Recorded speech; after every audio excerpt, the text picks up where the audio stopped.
Hello everyone, welcome back to my YouTube channel. बच्चों, आज हम करेंगे पार्ट्स ऑफ स्पीच फैमिली के 5वें सदस्य की बात, जिसका नाम है adverb. Okay, so here we will know about adverb. तो एडवर्ब को पहले हम रूट वर्ड के बारे में जानेंगे कि एडवर्ब क्या है। तो एडवर्ब को अगर हम एड प्लस वर्ब, अगर हम इसको डिवाइड करके देखें तो एड के बच्चों दो मीनिंग बनते हैं। वन एडजेक्टिव, एड से बना एडजेक्टिव, ठीक है, और एड से बना एडवर्ब, एडवर्ब। और ये क्या बचा, दिस वन इज वर्ब। तो मीनिंग क्या है बच्चों, पार्ट्स ऑफ स्पीच का ये जो 5th मेंबर है, जो 5वां सदस्य है, ये अपनी ही फैमिली के अलग अलग 3 मेंबर्स की विशेषताएं बताता है। जैसे एडजेक्टिव अपनी फैमिली मेंबर्स के दो जो नाउन और प्रोनाउन है उनकी विशेषता बताता है, उनके बारे में बताता है, ये 3 की बताता है। For example, if I give example, add plus verb becomes adverb. Okay, ये एक देखने में बहुत ही कॉम्प्लिकेटेड लगता है टॉपिक बच्चों को, लेकिन आज मैं आपको इतने सिंपल और इंटरेस्टिंग वे से बताऊंगी कि आपको बहुत ही इजी लगेगा। So it becomes adverb. तो ये किसकी विशेषता बताता है, एड का meaning adjective, add again adverb and left what one is remain verb।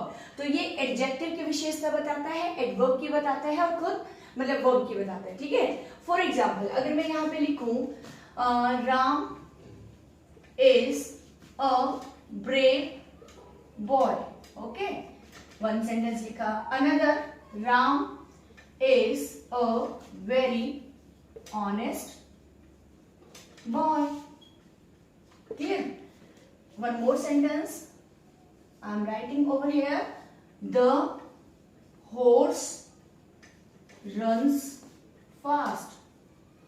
अगर मैं एक और लिखूं, the horse runs very fast।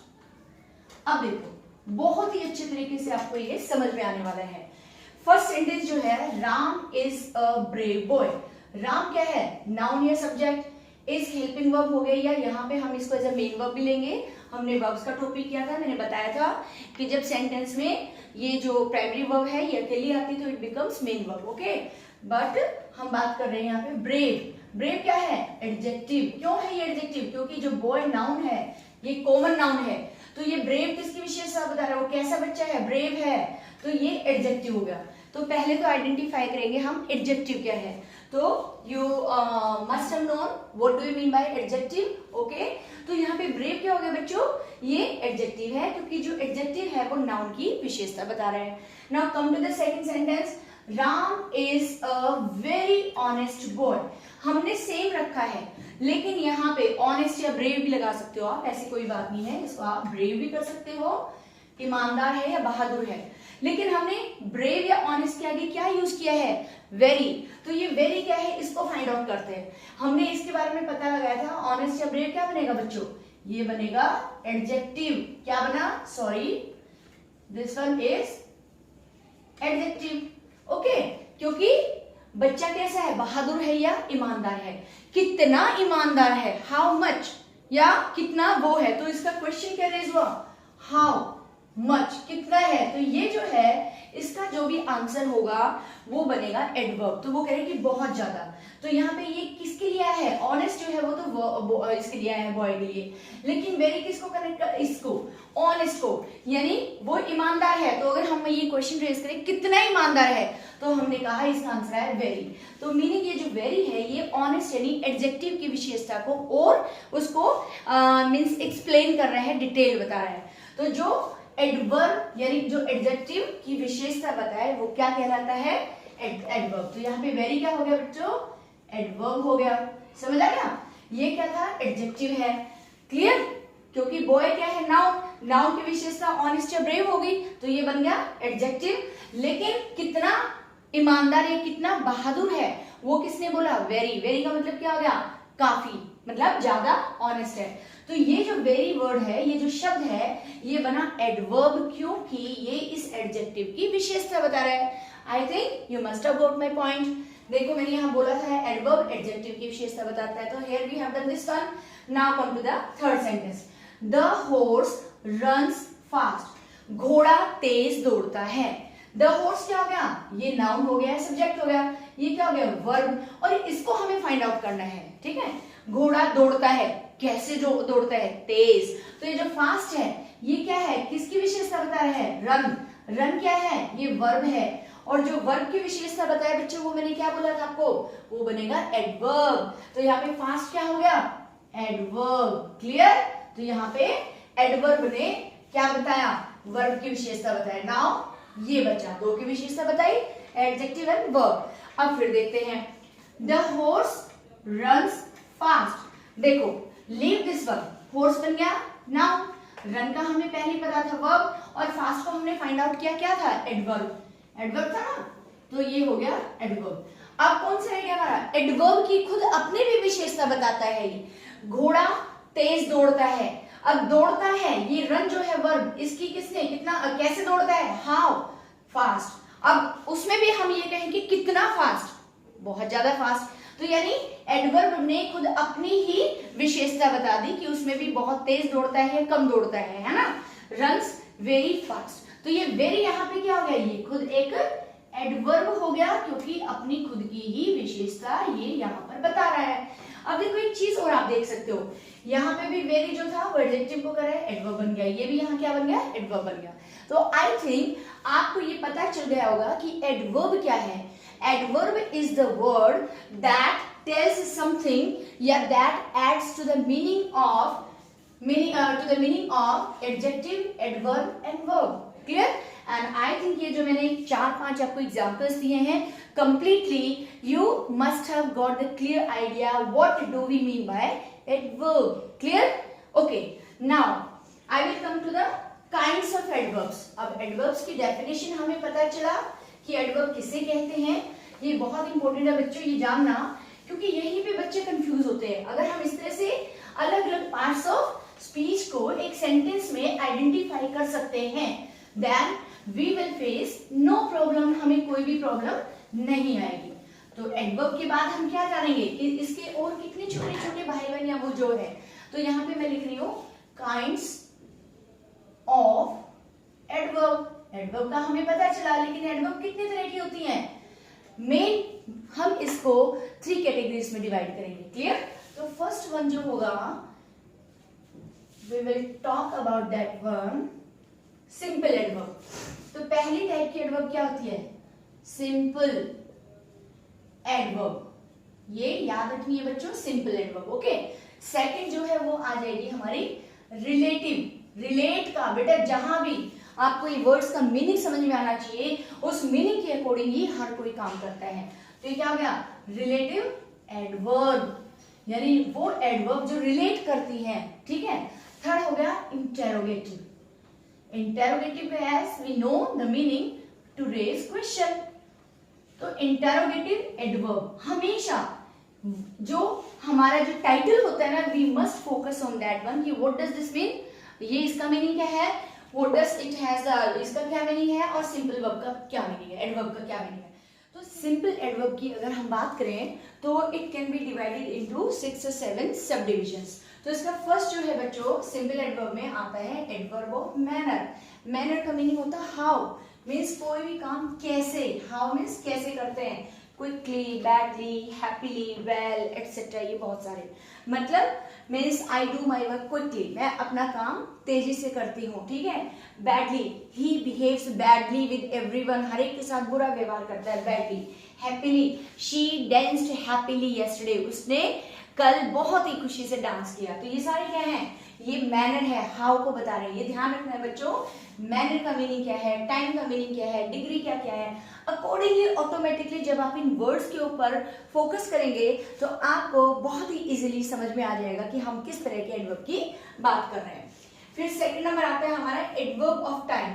Adverb of time यानी समय। तो मान लो इसमें क्या आते हैं, ago, now, then, before, after, today, tomorrow, day after tomorrow, yesterday, ये सब कुछ आता है ना, आज, अभी, तब। तो ये चीजें, जैसे suppose if I give you example of this one, ago, my servant left my house 1 week एगो।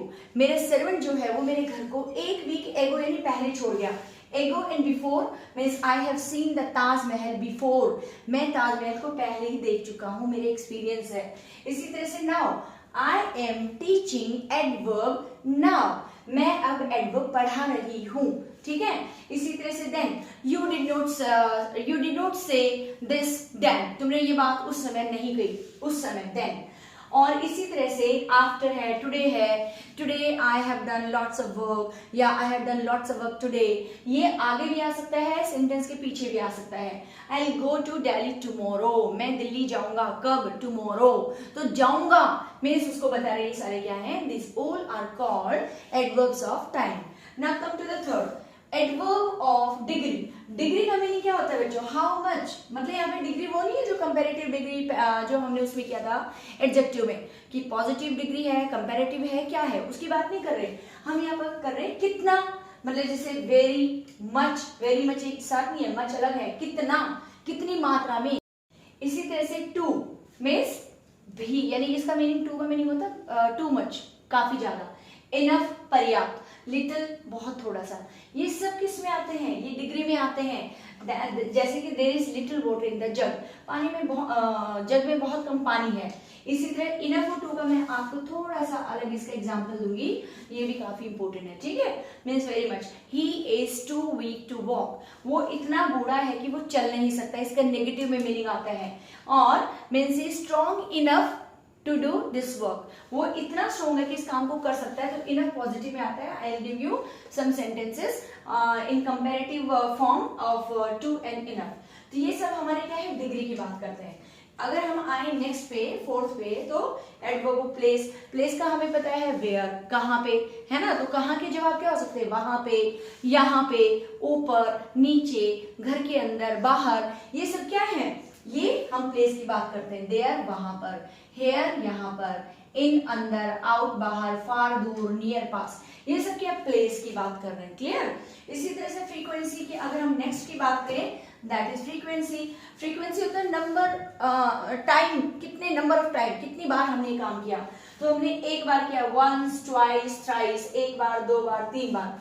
शेल्डम कभी कभार, रेयरली भी आता है इसमें, रेयरली मीन्स वही कभी कभी, रेयरली वर्ड भी आता है और अगेन भी आता है। तो जैसे अगर हम ये कहें कि I brush my teeth twice a day, मैं अपने दांतों को दिन में 2 बार साफ करता हूं, तो ये मैंने बताया कितनी फ्रीक्वेंसी है, 2 बार। या I take bath once in the morning in winter season, winter season में मैं 1 बार सुबह नहाता हूं। इसी तरह से 3 बार, आप कोई भी exercise means I pray to God thrice a day, तो शेल्डम का मीनिंग क्या है, मीन्स जिसे अगर मैं एक ये प्रवर्ब में भी आता है, बार्किंग डॉग शेल्डम बाइट्स, भौंकने वाले कुत्ते शायद ही कभी काटते हैं, है ना, अगेन एक्सेट्रा एंड रेयरली, समझ आया। नेक्स्ट है बच्चों रीजन। रीजन का मीनिंग क्या होता है, कारण में हम क्वेश्चन क्या रेज करता है, क्यों, ऐसा क्यों हुआ, तो उसका आंसर निकलता है क्योंकि, देयरफॉर, है ना, तो इसमें हमने बोला therefore, on account of, due to, on account of होता है के कारण, on account of Janmashtami our school remain closed, है ना, ऑन अकाउंट ऑफ, ये जो मैंने बोला ऑन अकाउंट ऑफ, ये 2 या 3 वर्ड से भी एडवर्ब्स बनते हैं। तो इसका मीनिंग है इसके कारण, मीन्स जन्माष्टमी होने के कारण, ऑन अकाउंट ऑफ, हमारा स्कूल बंद था कल, तो yesterday on account of Janmashtami our school was closed. या due to rain I could not go outside, due to rain के कारण, मीन्स इन दोनों का ऑलमोस्ट सिमिलर से मीनिंग है, ड्यू टू और इसका, इसकी वजह से मैं बाहर नहीं जा पाया, समझ में आया। therefore means I could not come to school, I was ill therefore I could not come to school, मैं बीमार था इसलिए मैं स्कूल नहीं आ पाया। समझ में आ रहा है आपको ये सारी बातें, तो आपको इनके ऊपर फोकस करना है। नाउ लास्ट वाली को ध्यान से देखना, assertion एंड negation, ये मैंने दोनों एक साथ लिख दिया है। assertion का मीनिंग होता है मतलब स्वीकार, यस में, पॉजिटिव वे में, कि हाँ, जब भी हम किसी क्वेश्चन का जवाब बच्चों देते हैं कि यस की फॉर्म में, तो वो assertion होता है, स्वीकारात्मक होता है। नेगेशन नेगेटिव से बनता है, नकारात्मक होता है। अब देखो इसी तरह से assertion की एग्जांपल क्या है, यस, श्योरली एंड ट्रूली। जैसे देखो yes I will help you, हाँ मैं तुम्हारी हेल्प करूंगा, ठीक है। इसी तरह से surely, he will surely help you, वो पक्का तुम्हारी हेल्प करेगा, तो ये assertion में आ रहा है। ट्रूली, ये तीनों चारों इस तरह से क्या है, ये assertion की है। Now come to the negation का मीनिंग क्या बोला मैंने, नहीं में जिसका मीनिंग निकलता है। अब इसमें नो, नॉट, नेवर। अब देखो नो का कभी आपने सोचा था ये एडवर्ब है, नोट का कभी सोचा था, I do not help him, I do not, तो डू के साथ जो हेल्पिंग वर्ब है, जो नोट लगाया बच्चों, ये क्या है, एडवर्ब है। ठीक है, क्यों है एडवर्ब, जैसे सिंपली बोलो आई डू नॉट हेल्प, मैं उसकी हेल्प नहीं करता, हिम, मैं उसकी हेल्प नहीं करता क्योंकि उसका बिहेवियर अच्छा नहीं है, जो भी है। तो देखो आई और डू क्या है, हेल्पिंग वर्ब। अब हेल्पिंग वर्ब के साथ जो आया है उसकी विशेषता बता रहा है नॉट, इसको हम लेंगे एडवर्ब में, जबकि देखने में हमें पता ही नहीं था कि नोट जो एडवर्ब में है। ठीक है, इसलिए नो, नोट और नेवर ये नेगेशन की एडवर्ब्स हैं। तो आज आपको पता चला होगा कि अगर कोई आपसे पूछे कि यस जो है ये भी कोई पार्ट ऑफ स्पीच या कुछ उसमें आता है, हम कहेंगे हाँ ये एसर्शन एडवर्ब है, ये है ना। तो यहाँ पे एसर्शन एडवर्ब है, तो not, no, never, yes, truly, certainly, surely, ये सारे क्या हैं, ये एसर्शन या नेगेशन में है। तो इनको आप बहुत अच्छे से आपको समझ के, और ये चीजें you have to keep in your mind very well, बहुत ही क्लियरली आपको ये चीजें समझनी है। तो आई थिंक आपको सिंपल एडवर्ब्स का समझ में आ गया होगा। अब हम आएंगे रिलेटिव एडवर्ब्स पे, then I will teach you about interrogative adverbs very simple way, and उसके बाद with the help of the example I will clear each and every category of this या काइंड्स ऑफ एडवर्ब्स। अब देखो बच्चों, जो second है वो हमारा काइंड्स में आता है relative adverb. Again I would like you to focus over the title. आपको पता होना चाहिए बच्चों, रिलेटिव एडवर्ब, रिलेटिव जो रिलेट करता है, रिलेट का मीनिंग होता है टू कनेक्ट, जो जोड़ता है। अब किसको जोड़ता है, मीन्स यहाँ पे रिलेटिव एडवर्ब वो एडवर्ब होंगे जो दो सेंटेंसेस को जोड़ेंगे, समझ आ रहा है, और होंगे वो वही कि रीजन या प्लेस या टाइम या जो भी है, हमने जो सिंपल में किया और वो सभी वही रिपीट होंगे लेकिन एक अलग तरीके से, समझ आ रहा है। जैसे अगर मैं यहाँ पे लूँ, इसमें आ गया when, where, how, why etcetera. ठीक है, now see the first example, this is the village where my grandfather lived. यही वो गांव है जहां पर मेरे फादर रहते थे, ग्रैंडफादर दादाजी। तो ये जो वेयर है ये क्या है, ये किसको डिनोट कर रहा है, ये प्लेस को बता रहा है। लेकिन वेयर जो है यहाँ पे ये क्या कर रहा है, दो सेंटेंस को जोड़ रहा है। This is the village first part, where my grandfather lived second part. तो दो सेंटेंस को किसने ऐड किया, किसने रिलेट किया, वेयर ने। तो वेयर क्या है, that is the relative adverb here, क्योंकि वेयर ये जो है ये एक वर्ब को क्या कर रहा है, उसकी विशेषता बता रहा है, यानी यही वो प्लेस है। तो प्लेस जो है ये तो हो गया नाउन, है ना, लेकिन इसके पीछे क्या है, मेरे पिताजी का ग्रैंडफादर कहाँ रहते थे, तो कहाँ रहते थे, लिव्ड, ये है वर्ब, और इस पूरी वर्ब को, ये वाला जो पूरा हिस्सा है, इस पूरे को विशेषता बता रहा है ये, समझ आ गया। तो वेयर क्या है, ये एडवर्ब हो गया, समझ आ रहा है। तो come to the second one, oh that was the reason why he did not attend the class. अच्छा, तो ये कारण था कि उसने क्लास अटेंड क्यों नहीं की। तो यहाँ पे व्हाई, क्यों नहीं किया, सपोज करो मेरी क्लास में एक बच्चा नहीं आया, किसी ने मुझे रीजन बताया कि ये कारण है, तो वो क्या हो गया, वो उसने कारण बताया कि मैम वो बीमार था, that's why he was not able to attend the school. तो इसमें उसने रीजन बताया, लेकिन वो जो रीजन बताया वो क्या था, that was the reason why he did not attend the class, समझ आएगा। तो यहाँ पे व्हाई जो है वो क्या कर रहा है, ये ही did not attend the class और दैट वाज द रीजन, इन दो सेंटेंस को कनेक्ट कर रहा है, समझ आ रहा है बच्चों। और ये वाई क्या बता रहा है, ये रीजन बता रहा है, कारण बता रहा है, और ये वाई जो है अटेंड द स्कूल, ये पूरे इसको इस वर्ब की विशेषता बता रहा है। तो ये पूरी एडवर्ब क्लोज होगी, समझ आ गया। इसको क्लोज भी बोलते हैं, CLAUSE। क्लोज होता है एक सेंटेंस जो है when it is divided in two parts, तो उसमें हम कहेंगे कि उस सेंटेंस में दो क्लोजेस हैं और दोनों ही क्लोजेस में वर्ब और सब्जेक्ट होना कंपल्सरी है। जैसे दैट सब्जेक्ट हो गया, वॉज वर्ब हो गया, ठीक है, ये ऑब्जेक्ट हो गया, ही फिर सब्जेक्ट हो गया, ये हो गया वर्ब और ये हो गया ऑब्जेक्ट। तो दोनों में ही सब्जेक्ट और वर्ब है, इसमें भी सब्जेक्ट और वर्ब है, और बीच में जो वाई है वो इन दोनों को कनेक्ट कर रहा है, जो कि एक उसका कारण बता रहा है कि वो स्कूल में क्यों नहीं आया। तो अटेंड क्यों नहीं आया, डिड नॉट अटेंड एक वर्ब है, इस वर्ब को ये सारा वाई जो है वो कनेक्ट करके उसके रीजन को मीन्स बता रहा है। Clear. Now come to the third example. Rahul doesn't know. Rahul को नहीं पता. No क्या है? verb. The way, तरीका. How to solve this. कि इस प्रॉब्लम को कैसे सॉल्व करें. तो जो how है बच्चों, वो to solve this या Rahul doesn't know the way, इसको डिस्क्राइब कर रहा है. सॉल्व करना नहीं आता. Solve is a verb. इसमें हाउ टू सॉल्व दिस या how he will solve the sum. Understood है इसमें सब्जेक्ट और verb. Come to the next one. I don't know. मुझे नहीं पता. क्या नहीं पता? When my father comes. मेरे पिता घर पे शाम को कब आते हैं, क्योंकि मैं तो उनसे भी लेट आता हूँ, है ना, अपनी कोचिंग से या जो भी है, तो वो मुझसे पहले आ जाते हैं. तो मुझे एग्जैक्ट टाइम नहीं पता कि when means time, adverb of time की बात कर रहा है. बट यहाँ पे ये एडवर्ब ऑफ टाइम जो है, it is connecting the last sentence with that of the first sentence. तो आई थिंक रिलेटिव एडवर्ब भी आपको क्लियर हो गया होगा. Now come to the interrogative adverb. It is also very simple. So I will tell you about the third one. So shall I rub this verb so that you may not get confused. And interrogative का meaning मैं बार बार आपको बता चुकी हूँ बच्चों, pronoun में भी बता चुकी हूँ और शायद एडजेक्टिव में भी हम इस बात को कर चुके हैं. तो इंट्रोगेटिव होता है जब हम क्वेश्चन रेज करते हैं. तो यहाँ पे अगर हम बात करें इंटेरोगेटिव एडवर्ब की, बात वही है, मतलब इसमें भी वेयर, ओके, क्वेश्चन के फॉर्म में होगा. Why, when, how etcetera.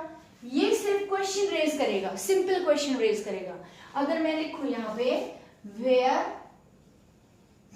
Will you गो, तुम कहां जाओगे, कहां जाओगे. वेयर, प्लेस, कि हम किसके बारे में पूछ रहे हैं, we are asking the place या सिटी कि तुम्हें कहां जाना है. तो दिखने में सिंपल सेंटेंस है, बट यहाँ पे हम इसको एडवर्ब की फॉर्म में अगर हम स्टडी करेंगे तो हमारी थर्ड कैटेगरी ऑफ एडवर्ब आएगा, इंट्रोगेटिव एडवर्ब की फॉर्म में आएगा. ठीक है.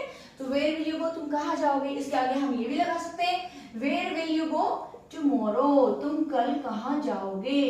तो देखो यहाँ पे क्या हो गया, क्वेश्चन वर्ड भी हो गया वेयर, और टुमारो जो है वो हमने टाइम का भी लगा दिया इसमें, कल कहां जाओगे, और ये वेयर प्लेस का भी. तो एक ही सेंटेंस में एडवर्ब टाइम आ गया प्लस इसमें प्लेस भी आ गया.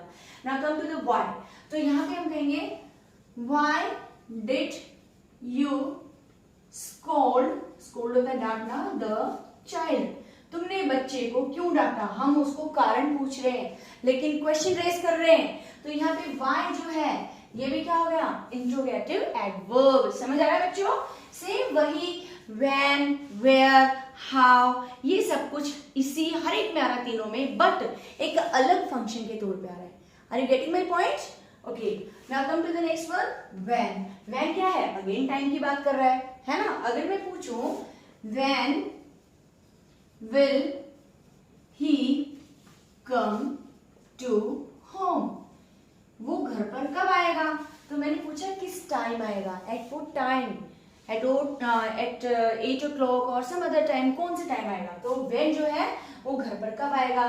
तो ये सिंपल क्वेश्चन की फॉर्म में है, but when they are formed out of these where, why, when, how etcetera, what भी आ सकता है. ठीक है. तो क्या है, रीजन, जो भी. तो ये सब किस में है, ये सब इंटेरोगेटिव एडवर्ब्स में आता है. इसी तरह से हाउ का भी पता है.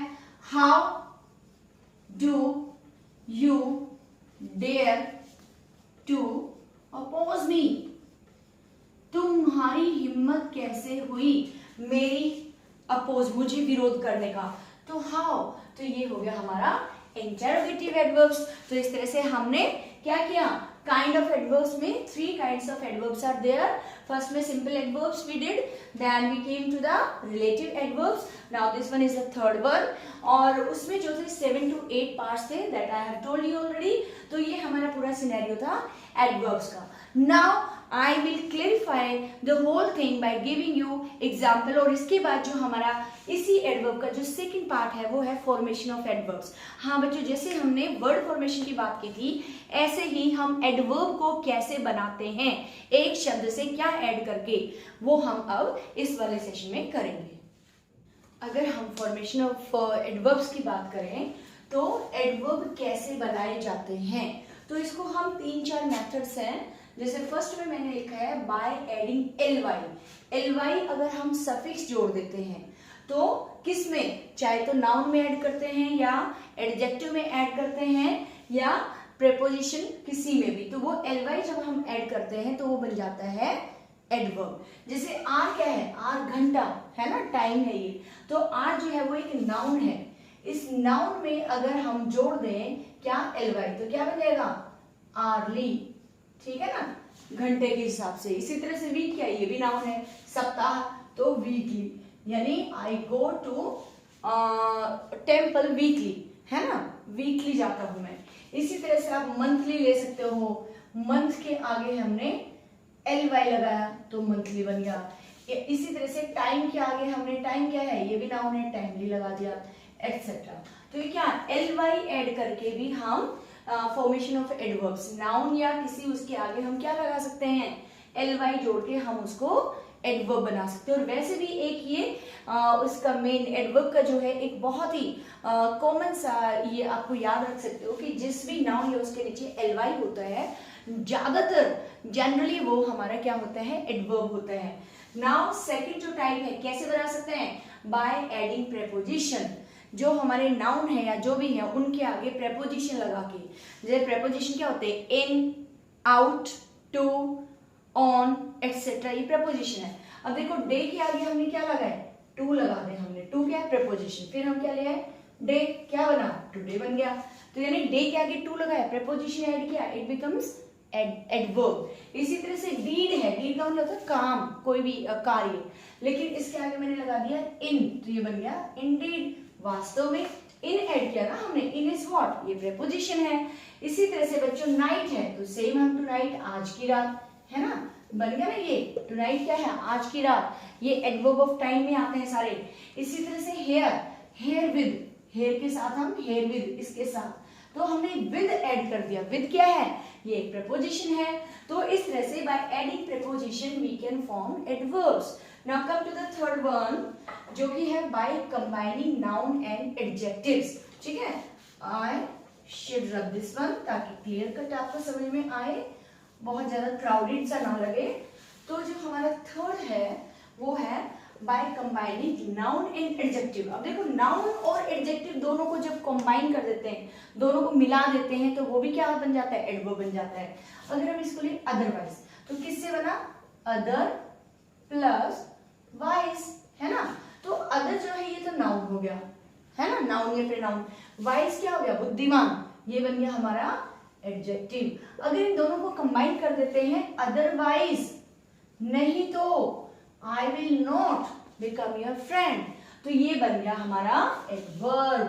तो हमने एडवर्ब की फॉर्मेशन यहाँ पे किससे की, बाय एडिंग नाउन या bye combining noun plus adjective. Getting my point. अब देखो इसी तरह से सम टाइम है, सम टाइम में भी क्या है, सम प्लस टाइम, तो टाइम हमारा हो गया नाउन यहाँ पे पीछे, सम को हम कर सकते हैं सम वाटर, तो पानी की विशेषता बताई, ये हो गया एडजेक्टिव। अगर इन दोनों को मिलाते हैं तो ये बन गया समटाइम्स, यहाँ पे टाइम्स को हम समटाइम्स, तो ये समटाइम्स क्या है, अगेन इट इज एडवर्ब। इसी तरह से अगर हम ये कहें नॉर्थवर्ड, यानी नॉर्थ की डायरेक्शन की तरफ हमें जाना है, तो नॉर्थ एक डायरेक्शन का नाम है, तो नाम है तो ये क्या हो गया, ये हो गया नाउन। और वार्ड जो है टुवर्ड्स, ये विषय उसकी हो गई, मतलब एडजेक्टिव हो गया वार्ड, लेकिन दोनों का क्या बना, नॉर्थवर्ड। तो नॉर्थवर्ड जो है उत्तर की दिशा में जाना, तो दैट इज व्हाट, ये एक एडवर्ब बन गया, एडवर्ब ऑफ टाइम बन गया। इसी तरह से अगर हम बात करें मीन प्लस टाइम, अब टाइम जो है वो क्या है, नाउन, समय। मीन क्या है, मीन का मीनिंग घटिया भी होता है, ठीक है, तो ये एडजेक्टिव हो गया, है ना। तो देखो यहाँ पे भी एडजेक्टिव और नाउन के कॉम्बिनेशन से बना मीनवाइल, वेरी सिंपल। तो हम इस तरह से अगर इन चीजों को सीखते हैं in a very simple way, there would be no reason why we don't learn the things, हमें बहुत अच्छे से चीजें समझ में आ जाएंगी। Now come to the last one. वैसे तो बहुत सारे होते हैं, but I will just guide you, आपको एक गाइड करूंगी मैं कि किस तरह से हम इन सब चीजों को बना सकते हैं।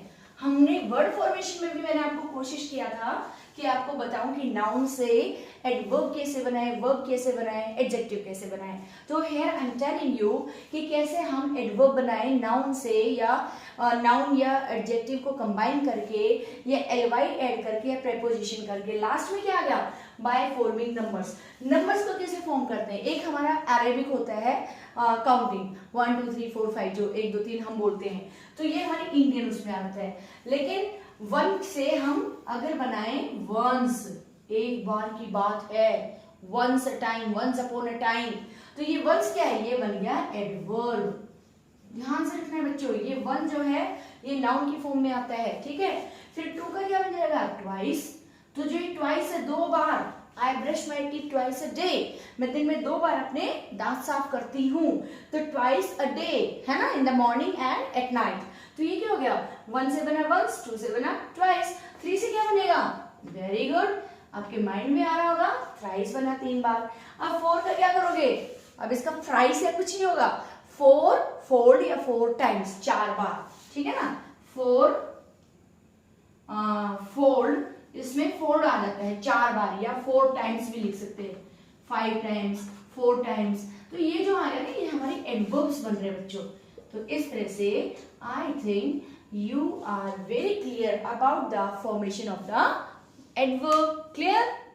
नाउ सी, मैंने जब आपको मैं करवा रही थी तो मैंने बोला था टू एंड इनफ के बारे में थोड़ा सा मैं आपको अच्छे से बताऊंगी, क्योंकि जब भी कोई कॉम्पिटिटिव एग्जाम आता है या कोई भी बच्चों का बोर्ड एग्जाम आता है और ग्रामर में ये जरूर पूछा जाता है एडवर्ब्स में, तो इसमें बच्चों आप लोगों को क्लियर कट डिफरेंस पता होना चाहिए कि क्या है।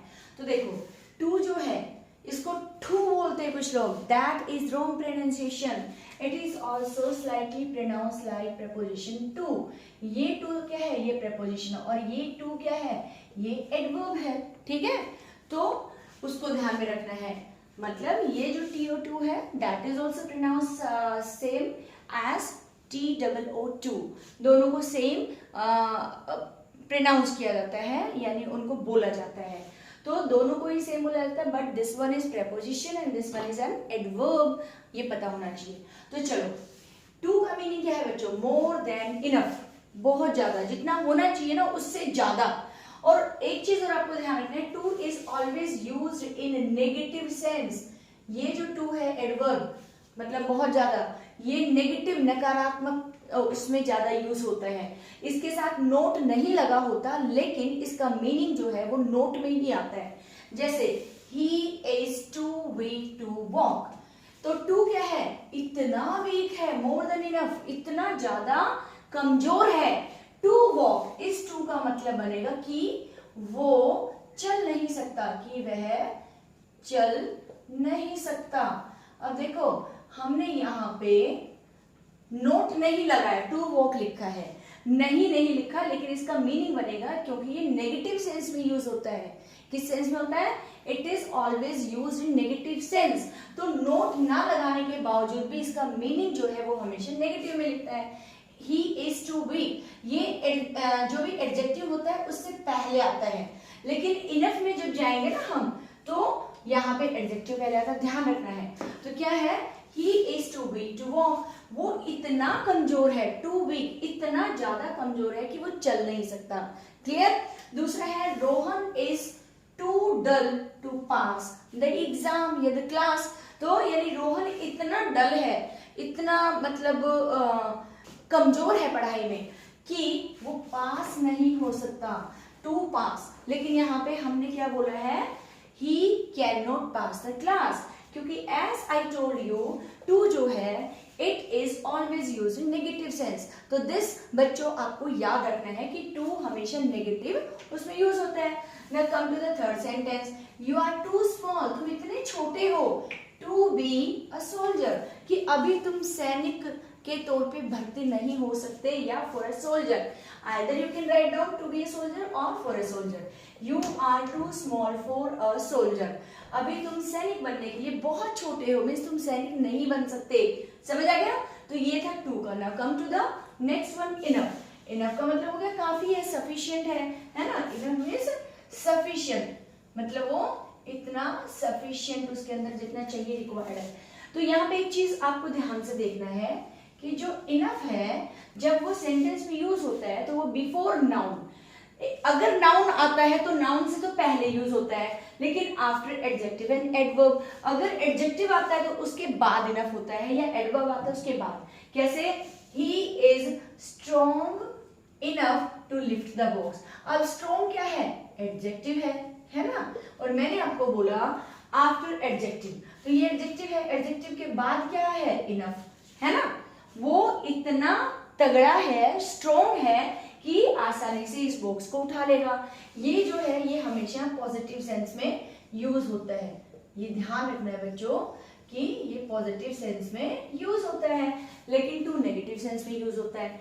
तो ये एक उससे बाद में आया है एडजेक्टिव के। अब आगे देखो, he is rich enough, rich भी एडजेक्टिव है ना, वो अमीर इतना है टू परचेज अ हाउस, की वो एक घर को खरीद सकता है।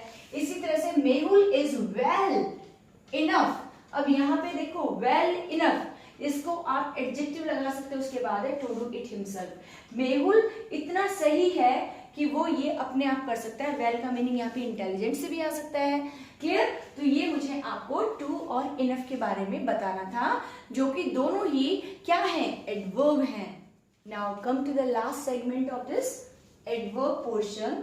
तो इसमें मैंने आपको थोड़ा सा और हिंट दिया है, और क्लियर कट करने के लिए, क्लियर इसकी नॉलेज देने के लिए, common errors while we make use of adverbs।